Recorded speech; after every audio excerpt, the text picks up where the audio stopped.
મોરબીના હળવદના રાણીકપર ગામે નશાખોર કાર ચાલકે આતંક મચાવ્યો। દારૂના નશામાં શખ્સે બેફામ રીતે કાર ચલાવી અકસ્માત સર્જ્યો। પૂરપાટ ઝડપે કાર ચલાવી નશાખોરે સ્થાનિકો સાથે માથાકૂટ કરી, સાથે બેફામ કાર ચલાવી 3 લોકોને ઈજા પણ પહોંચાડી। લોકોએ પોલીસને બોલાવતા જ નશાખોર ભાગી છૂટ્યો હતો। હળવદ પોલીસે અજાણ્યા નશાખોરની શોધખોળ આરંભી છે। પેટ્રોલ લીકેજ થતા વડોદરામાં બાઇક સળગી ગઈ।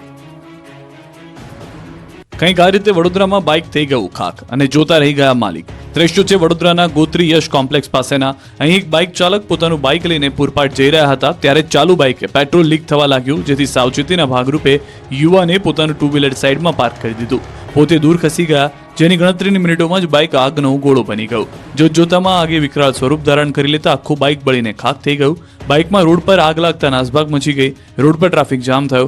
ફાયર વિભાગને જાણ કરતા ફાયરની ટીમે પાણીનો મારો તો કર્યો, પરંતુ ત્યાં સુધીમાં બાઇક બચ્યું ન હતું, માત્ર લોખંડના સળિયા બચ્યા હતા। સુરતનું ચપ્પલ બજાર ભડકે બળ્યું। 2 દુકાન, 1 મકાન બળીને ખાખ, આગ લાગતા અફરાતફરી। સુરતના મહિધરપુરાની જાપા બજાર વિસ્તારમાં લાગેલી આગથી અફરાતફરી મચી ગઈ। જાંપા બજાર વિસ્તારમાં આવેલા મકાનમાં ચપ્પલ અને કાપડની દુકાન મોડી રાત્રે ભડકે બળી હતી।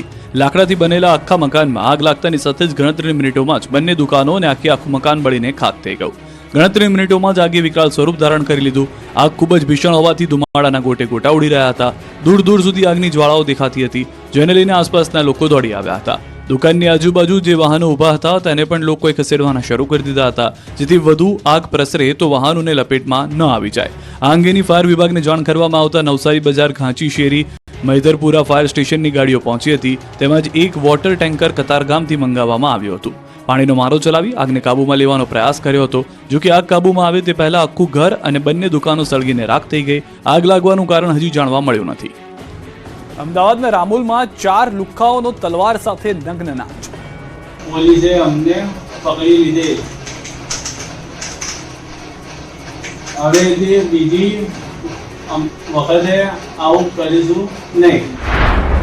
આ લુખ્ખાઓને બિલાડી બનાવવાનો અને માફી માંગવાનો વખત એટલે આવ્યો કેમ કે રામોલ વિસ્તારમાં ખુલ્લેઆમ તલવાર સાથે ડાન્સ કર્યો। અમદાવાદના એસજી હાઈવે પર આવેલા પેલેડિયમ મોલ નજીક 15 જેટલા અસામાજિક તત્વોએ હાથમાં તલવાર લઈ આતંક મચાવ્યો હોવાનો વિડીયો વાયરલ થયાના ગણતરીના કલાકોમાં હાથમાં તલવાર લઈ ડાન્સનો વધુ એક વિડીયો વાયરલ થતા ભારે ચર્ચા જગાવી છે। વિડીયોમાં એક હાથમાં છોકરું અને બીજા હાથમાં તલવાર રાખી ડાન્સ કરતા 4 યુવાનો નજરે પડે છે। અમદાવાદના રામોલ ધાબાવાડી ચાલી પાસે એક પ્રસંગમાં આ લુખ્ખાઓ એવા ભાન ભૂલી ગયા કે ખુલ્લી તલવાર સાથે બનાવેલા સ્ટેજ પર ચડી ગયા। બાદમાં ફિલ્મી ગીતો પર નાચવા લાગ્યા। ખુલ્લેઆમ તલવાર સાથે નગ્ન નાચ કરતા અહીં દહેશત ફેલાઈ। અહીં હાજર લોકો પણ ચોંકી ગયા હતા। ખુલ્લી તલવાર સાથેનો ડાન્સ વિડીયો વાયરલ થતા પોલીસે ગણતરીની કલાકોમાં જ આરોપીઓને પકડી લીધા, જેમાં એક પિતા પુત્ર પણ હતા। પોલીસે બધાને કાયદાનું ભાન કરાવતા શાન ઠેકાણે આવી ગઈ અને માફી માંગી। સુરતના લુમ્સ કારખાનામાં દુર્ઘટના થઈ। અચાનક કાપડના તારનો બીમ ધરાશાયી થઈ ગયો। બીમ ધરાશાયી થતા માંડ કામદાર બચ્યો।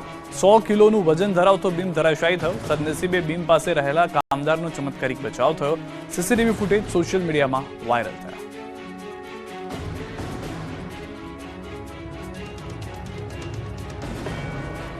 સુરતમાં તલવાર સાથે ચોરી કરી તરખાટ મચાવતી ગેંગનો આતંક।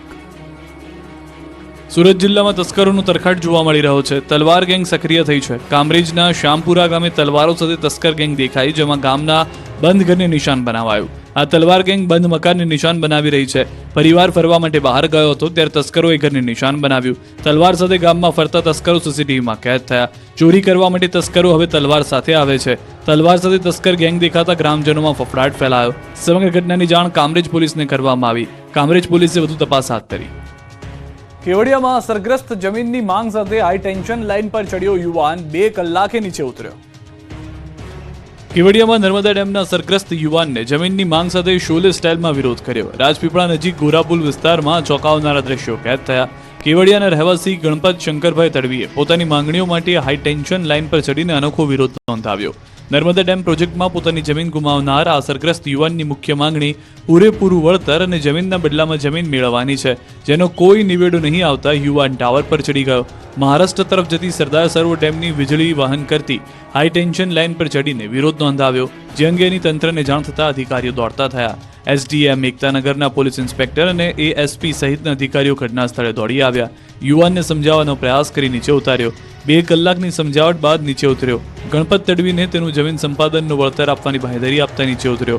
ગણપત તડવીને 90 થી 95 લાખ જમીનના બદલે મંજૂર કરાયા. ગણપત તડવીના પરિવારજનોનું સંમતિપત્રક મળતા તંત્ર વળતર ચૂકવશે. નર્મદા ડેમ અને એસયુમાં ગણપત તડવીની જમીન સંપાદિત થઈ હતી.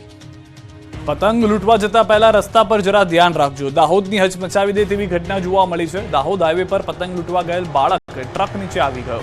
નગરાળા ગામનો 11 વર્ષનો બાળક પતંગ લૂંટવા સમયે અચાનક ટ્રકના ટાયરમાં પગ આવી જતા અકસ્માત થયો છે.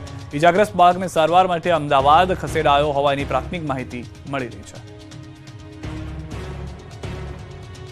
બનાસકાંઠાના દિયોદરને ઓગળ જિલ્લો બનાવવાની સતત માંગ થઈ રહી છે, જેને લઈને 10 દિવસથી ધરણા પ્રદર્શન ચાલી રહ્યા છે. ત્યારે બનાસકાંઠાના સાંસદ ગેનીબેન ઠાકોર ઓગળ સંકલન સમિતિના ધરણામાં પહોંચ્યા હતા.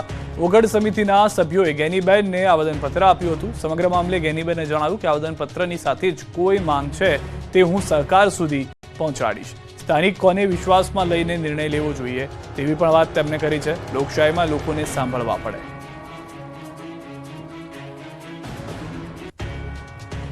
પાયલ ગુઠી વિવાદમાં ભાજપ સાંસદ પરસોત્તમ રૂપાલાની એન્ટ્રી પોલીસની ઉતાવળ ગણાવી. અમરેલીના લીટરકાંડ મુદ્દે પાટીદાર દીકરી પાયલ ગોડીને લઈને રાજકારણ ગરમાયું છે. કોંગ્રેસે પાટીદાર દીકરીની અસ્મિતાનો મુદ્દો બનાવી ભાજપને ઘેરવાનો પ્રયાસ કર્યો. ત્યારે આ મુદ્દે હવે અમરેલીના નેતા અને સાંસદ પરસોત્તમ રૂપાલાએ એન્ટ્રી મારી. રાજકોટમાં આંતરરાષ્ટ્રીય પતંગ મહોત્સવમાં હાજરી આપવા આવેલા રાજકોટના સાંસદ પરસોત્તમ રૂપાલા પાયલ ગોટી વિવાદ મુદ્દે બોલ્યા હતા. રૂપાલાએ કહ્યું કે પોલીસ દ્વારા ઉતાવળ કરવામાં આવી છે. હાલ એસપી દ્વારા તપાસ ચાલી રહી છે અને મને વિશ્વાસ છે કે કોઈ પણ જવાબદાર હશે તેની સામે પગલાં લેવાશે. સાથે જ કોંગ્રેસને આડે હાથ લીધી અને પ્રહાર કરતા કહ્યું કે કોંગ્રેસ આ ઘટનાને અલગ દિશામાં લઈ જઈ રહી છે. હાલમાં નનામી લેટર વાયરલ કરવાનો રોગ ફેલાયેલો છે. અમરેલીમાં જૂથવાદ અંગે જણાવતા તેમણે કહ્યું હતું કે મારું કોઈ જૂથ નથી. પાયલ ગોટી મુદ્દે રૂપાલાના નિવેદનનો મામલો સુરતથી જાણવા મળી રહ્યા છે સમાચાર. તે પ્રમાણે કોંગ્રેસ નેતા પ્રતાપ દુધાતે પરસોત્તમ રૂપાલાના નિવેદનને આવકાર્યું. રૂપાલાજીને વિનંતી કરું છું કે આ વાત સરકારના ધ્યાને લાવે. જે અધિકારીઓ સામેલ હોય તેને સામે લાવવામાં આવે. વરાછા ખાતે વિરોધ કરવામાં આવશે. આ વાત ગુજરાતના દરેક જિલ્લામાં લઈ જવાના છીએ. એના નિવેદનનું આવકારું છું કે પોલીસની ક્ષતિ રહી છે, પોલીસની ઉતાવળ થઈ છે. તો હું આપના મારફત એટલું જ કહેવા માંગુ છું કે અમારી માંગ એક જ પ્રકારની છે, નારી સ્વાભિમાન મંચની, કે આ પીડિત દીકરી રાતનું સરઘસ કાઢવું, ઘરેથી લઈ જવી, સાથે સાથે એને ખોટી કલમોમાં ફિટ કરવી.